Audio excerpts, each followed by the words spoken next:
When you spend decades as a people-pleasing nice guy, there comes a moment when you look in the mirror and wonder, who am I really? You have the job. You have the house. Maybe you even had the marriage and the family. From the outside, it looks fine. But deep down, you know something is missing. You realize that the man looking back at you is not someone you fully respect. That was me. For more than 20 years, I played the role of the reliable provider. The man who kept the peace. The man who swallowed his own needs and smiled through the silence. People thought I had it together. My co-workers saw stability. My neighbors saw responsibility. My family saw someone they could count on. But I did not see myself. And here is the truth I wish someone had told me sooner. Looking like a man and being a man are not the same thing. One is performance. The other is authenticity. So let me ask you a question. Have you ever felt like you were disappearing inside your own life? You show up every day. You do the right things. You check all the boxes. But your voice gets quieter and quieter, until you are not even sure what you want anymore. That feeling is not just sadness. It is a warning sign. It is your inner self begging you to stop living for approval and start living with respect. I know this transition can be confusing. If you have spent years being the good guy, the nice guy, the one who always bends so nobody else has to break, then the idea of standing up for yourself can feel selfish. It can feel unnatural. You might even fear that people will leave you if you change. I understand that fear. I lived it. But let me tell you something important. Respect does not come from being endlessly agreeable. Respect does not come from always carrying the burden in silence. Respect comes when you decide to stop performing and start showing up as the man you actually are. In this video, I want to share the turning points that made the difference in my life. How I went from disappearing in a hollow marriage to discovering what real masculinity means, and how you can begin the same journey today. So, if any part of this story feels familiar to you, I invite you to stay with me, because what we are about to uncover might be the hardest truth, but also the most freeing. I grew up in a small American town. Life was simple.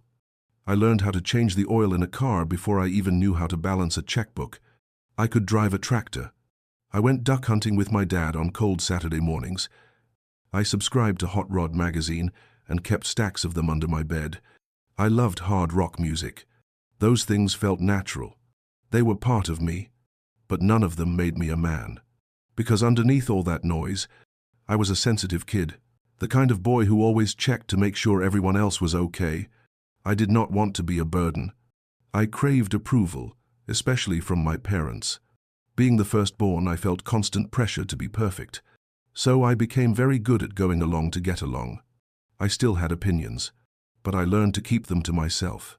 I prioritized other people's needs before my own. I looked at careers that I thought my parents would approve of. And when I started dating, I carried the same pattern. I became the classic nice guy. I thought if I just treated women well, if I met all their needs, if I kept everything smooth and easy, then we would both be happy. It all sounded so logical in my head. But that is not how real life works. In my mid-20s, I got married. I started a career. I eventually had a family. From the outside, my life looked stable. And in many ways, it was. But inside, I was shrinking. I spent more than 20 years in a marriage that was emotionally hollow. We were not a good match. And when I finally got honest with myself, I realized I had not helped the situation either. I avoided conflict at all costs. I swallowed my needs. I kept grinding away at work I did not enjoy, thinking that being the steady provider was enough. I convinced myself that if I just kept doing the right things, eventually I would feel respected. I would feel loved. But that never came. I did not respect myself either. I told myself that being a man meant carrying the burden in silence. That being noble meant being the one who held everything together, no matter what it cost me. But here is what I eventually learned. That mindset does not make you noble. It makes you disappear, suppressing who you are, giving with strings attached, hoping someone notices, hoping you will finally be loved for it. That is not strength. That is manipulation. And it keeps you disconnected from the very people you are trying so hard to please. Eventually, my marriage ended. It was painful. I went through hard dating experiences, and for the first time, I had to face myself without all the roles I had been hiding behind. That was the breaking point. That was the season where I stopped blaming circumstances. I stopped telling myself that if I just worked harder, things would magically fall into place. Instead, I began the harder work, the internal work, the kind of work that does not show up on a paycheck or a family photo, but it shows up in the way you carry yourself, in the way you speak, in the way you finally feel your own weight in the world. Looking back now, I see that entire chapter as necessary. It hurt, but it was the pain that forced me to stop disappearing. It was the pain that pushed me to finally ask, what does it mean to be a man I respect? The real shift began when I saw the pattern for what it was. I had built an entire identity around being agreeable, around keeping the peace, around making sure everyone else was comfortable, even if I was not. On the surface, it looked generous. It looked kind. People said I was dependable, easy to be around. But the truth underneath was darker. I was giving with strings attached. Every act of service was secretly a bargain. If I do this for you, maybe you will notice me. Maybe you will love me. Maybe I will finally feel good enough. That is not generosity. That is manipulation. And when I finally admitted that to myself, it was like a slap in the face. I had believed for years that carrying the burden in silence was noble, that a man proved his worth by how much weight he could carry without complaint. But silence did not make me noble. It made me invisible. It erased me from my own life. I looked back at my marriage, at 2 decades of swallowing my needs, at all the arguments I never had because I thought peace was more important than honesty, and I realized that peace built on silence is not peace at all. It is distance. It is resentment, waiting in the shadows. That was my turning point. I saw that the nice guy persona was not saving my relationships. It was killing them. It was turning me into a ghost in my own home, and it was costing me my self-respect. Real masculinity is not about your hobbies. It is not about whether you hunt, or lift weights, or grow a beard. Those things can be part of you, but they do not define you. Being a man is not about performance. It is about authenticity. It means knowing who you are and what you stand for. It means being honest about what you want and what you need. It means being able to say it out loud without shame. It means taking ownership of your flaws, not minimizing them, not making yourself small, but also not beating yourself down. You just keep showing up, a little clearer, a little braver, day by day. The first step for me was simple but terrifying. I started answering questions honestly. When someone asked me what I wanted for dinner, I gave a real answer. Not the old line, whatever you want. When someone said something I disagreed with, I spoke up respectfully, instead of nodding along in silence. When I was tired or stressed, I admitted it. I stopped pretending everything was fine just to keep the mood light. These might sound like small things, but for a man who had lived his entire life trying to be agreeable, they were huge. Each small act of honesty felt like I was reclaiming a piece of myself. The more I practiced, the more I realized that this was the missing piece. Masculinity was not about looking strong. It was about being real. It was about valuing honesty over comfort. It was about trusting myself to handle hard things instead of avoiding them. And here is the surprising part. When I stopped hiding behind the nice guy act, people started seeing me more clearly. Some did not like it. Some pushed back. But the ones who mattered, the ones who cared, they respected me more. And for the first time in my life, I began to respect myself. Once I understood that the nice guy persona was the problem, I needed something to replace it. Not a new mask, not another performance, but a way of living that was rooted in honesty and respect. So I began with the simplest area of daily life, the conversations that had always tripped me up. When someone asked me what I wanted for dinner, I stopped saying the automatic line, "Whatever you want." Instead, I answered, "I would like a burger tonight." Or, "I feel like pizza." It sounds small, but that tiny shift reminded me that my voice mattered, that I was allowed to have preferences. The next step was learning how to disagree without being hostile. For years, I nodded along just to avoid conflict. Now, when I felt differently, I said it calmly. I see it differently. Or, that does not work for me. Simple sentences. Clear. Respectful. They carried more power than I expected. Another practice was saying no without a full explanation. Nice guys often feel the need to defend every boundary with a speech. I used to give long stories about why I could not make it to an event. Now I simply say, I cannot make it. Period. No excuses. No dissertation. A full sentence that stands on its own. At first it felt rude, but in time I realized it was not rude at all. It was honest. And honesty is a form of respect. I also stopped monitoring other people's moods as if they were my responsibility. I used to check my partner's face the moment I walked in the door. Are they upset? Are they disappointed? What do I need to do to fix it? That constant scanning drained me. Now I still care about how people feel, but I understand that their mood is not my job to manage. I can offer empathy without carrying their weight on my back. Dating changed too.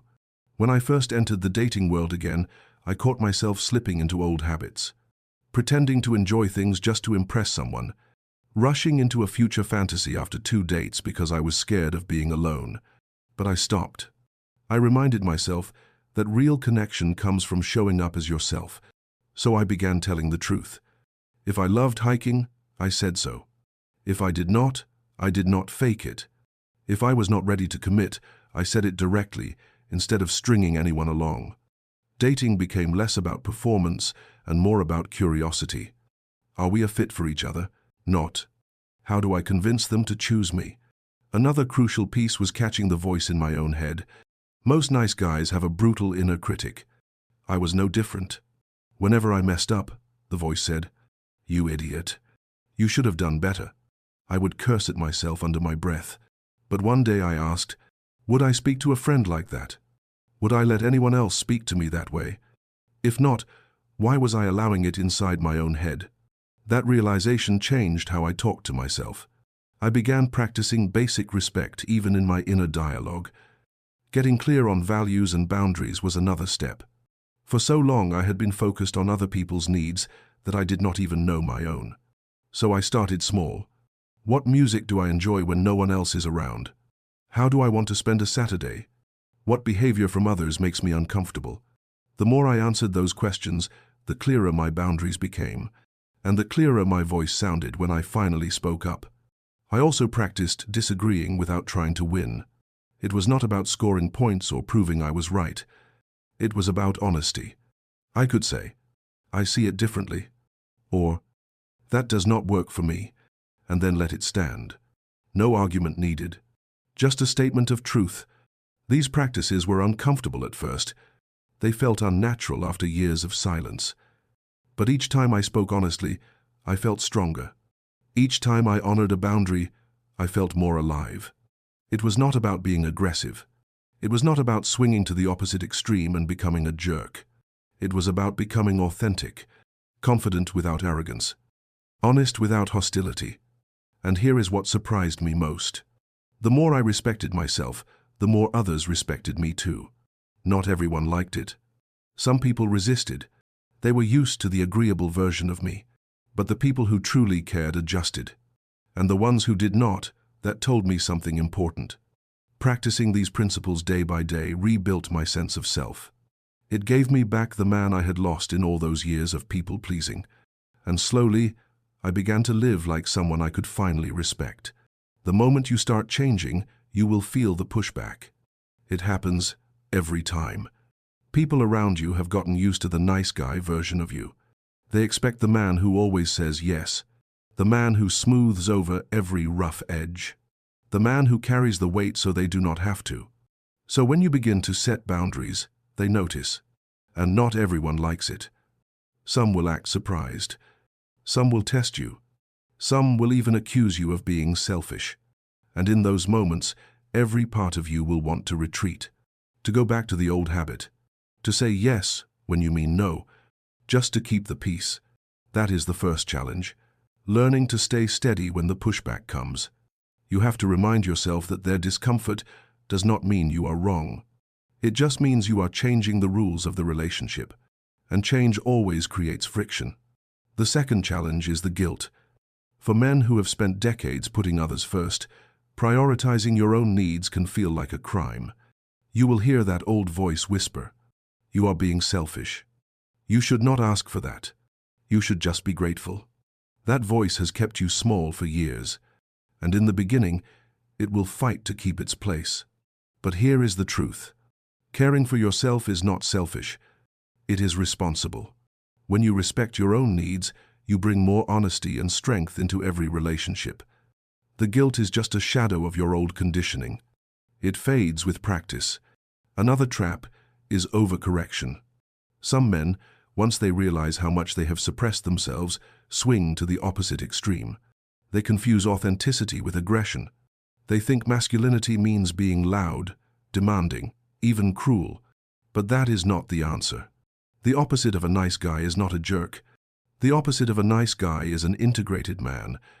An integrated man does not disappear into silence, but he also does not bulldoze his way through others. He knows his voice has value, but so does theirs. He can disagree without being hostile. He can be firm without being harsh. He can be confident without arrogance. That balance is not easy.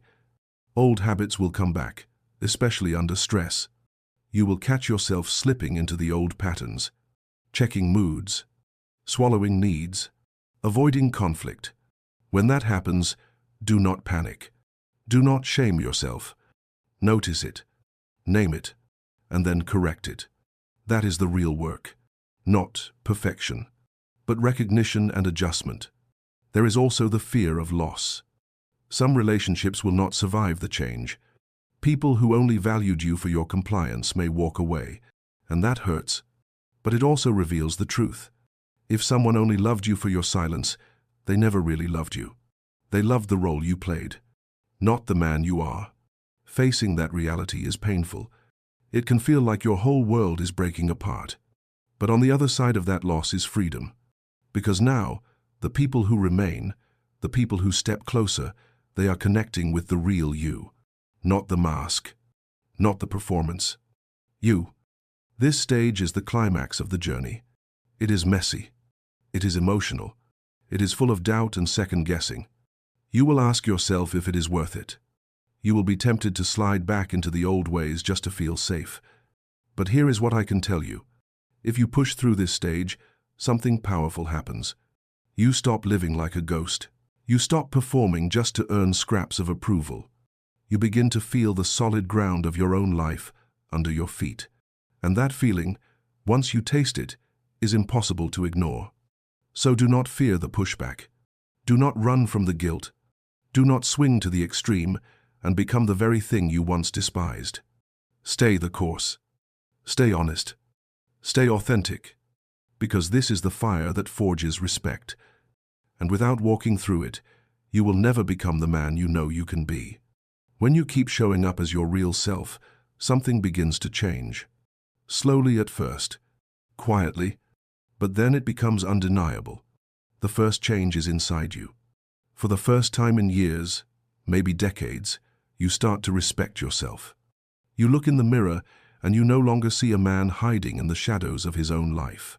You see someone who speaks the truth, even when it is uncomfortable. You see someone who does not shrink just to keep the peace. You see someone who has weight in the world. That self-respect is the foundation. Without it, nothing else holds. But once it is there, everything else begins to shift. Your relationships feel different. They become more honest, more grounded. Because now, the people around you are responding to the real you, not a performance. Some relationships fade away, and as painful as that is, you recognize the gift in it. It clears the space for connections that are genuine. It shows you who truly values you for who you are. Dating changes too. You stop trying to win people over by being perfect. You stop bending yourself into shapes just to be chosen. Instead, you show up as yourself, with your own interests, your own goals, your own friends. You are no longer auditioning for approval. You are simply asking one question: do we fit? That shift is powerful. It makes you more attractive, not less. Because authentic confidence has a magnetism that games and tricks can never match. Conflict feels different as well. You no longer walk on eggshells, terrified that one wrong word will ruin everything. You know how to handle hard conversations. You can listen without collapsing. You can disagree without attacking. You can hold your ground without becoming a wall. That steadiness brings calm, even in the middle of tension. And perhaps the most freeing lesson of all is this. You realize you no longer need to be perfect. You no longer need to carry everything in silence. You no longer need to earn love by disappearing. Instead, you live as a man who is real. Not flawless, not always right, but honest, present, and respected. The rewards are not flashy. They are not the kind of things you can post on social media. They show up in the quiet moments. When you say no to something and feel no guilt. When you express what you want and feel no shame. When you see someone's disappointment and realize it is not yours to fix. Those small victories add up, and before long, you notice that you are no longer dying inside to keep everyone else happy. You are alive in your own life. For me, that was the deepest reward. Not money, not status, not approval, but the peace of finally living as myself. The peace of knowing that if people love me now, they love me for who I really am. And if they do not, then I am still whole. This journey is not easy. It demands courage. It demands patience. It demands that you face the fear of rejection, the weight of guilt, the sting of loss. But every step forward brings a freedom that no one can give you and no one can take away. That is the lesson I carry. Authenticity is not about becoming someone new. It is about uncovering who you were always meant to be. The integrated man, not the silent martyr, not the aggressive bully, but the man who stands steady, speaks honestly, and lives with respect. And here is the final truth. Respect starts with you. When you respect yourself, others will follow. When you live honestly, the right people will stay. And when you choose authenticity over performance, you will discover that the life you were chasing was never out there. It was always waiting inside you. So here we are. We began with the struggle of being a people-pleasing nice guy. We walked through the story of disappearing in silence. We faced the turning point of naming the problem. We practiced the daily steps of honesty, boundaries, and respect. We endured the pushback and the guilt, and we arrived at the reward of living as a man you truly respect. This journey is not about becoming perfect. It is about becoming real. It is not about building a mask of toughness. It is about showing up with honesty. It is about carrying your own voice into every room you enter. When I look back at the decades I spent hiding behind the nice guy act, I do not feel hatred for that man. I feel compassion, because he was doing the best he knew how. He thought disappearing would make him loved. But now I know better. And now you know better too. So if you are ready to begin this journey yourself, remember this. Start small. Answer honestly when someone asks you a question. Say no when you need to. Respect your own boundaries even if no one else does. These small acts build the muscle of authenticity, and step by step, you become the man you respect. I want to thank you for spending this time with me, for listening, for opening yourself to the possibility of change, because I know how hard it is to admit that the old way is not working. It takes courage just to face that truth. If this video has spoken to you, I would be grateful if you hit the like button. That one simple action helps this channel grow and allows more men to hear this message. If you know a friend who needs to hear these words, share this video with him. It might be the encouragement he needs right now. And if you want more conversations like this, subscribe to the channel. This is a place for men who are done performing, men who are ready to live with respect and authenticity, men who are building lives they can be proud of. So remember this, you do not need to become someone else. You do not need to chase approval. You do not need to disappear to be loved. You only need to live as yourself, authentic, honest, and whole. Stay strong, stay real, and I will see you in the next one.